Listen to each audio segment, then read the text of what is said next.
আবারও চিকিৎসার জন্য লন্ডন যাচ্ছেন বিএনপি চেয়ারপারসন ও সাবেক প্রধানমন্ত্রী খালেদা জিয়া। চিকিৎসকদের পরামর্শে প্রয়োজনীয় ফলো আপ চিকিৎসার জন্য তিনি শিগগিরই সেখানে যাবেন বলে দলীয় সূত্রে জানা গেছে। চিকিৎসকরা খালেদা জিয়ার লন্ডনের চিকিৎসা ফলো আপকে অত্যন্ত জরুরি হিসেবে বিবেচনা করছেন। ইতোমধ্যেই এই সফরকে কেন্দ্র করে পররাষ্ট্র মন্ত্রণালয়ের কাছে প্রয়োজনীয় সহায়তার জন্য যোগাযোগ করেছে বিএনপি।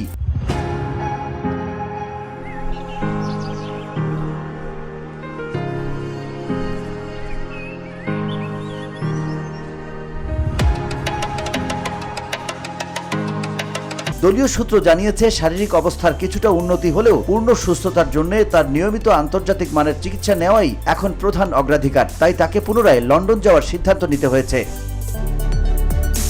এর আগে চলতি বছরের ৮ জানুয়ারি উন্নত চিকিৎসার জন্য লন্ডনে গিয়েছিলেন বিএনপি চেয়ারপারসন। সেখানে প্রায় ১ মাস হাসপাতালের চিকিৎসা শেষে অবস্থান করেছিলেন তার বড় ছেলে ও বিএনপির ভারপ্রাপ্ত চেয়ারম্যান তারেক রহমানের বাসায়। সেখান থেকেই তার চিকিৎসা ফলো আপ চলছিল।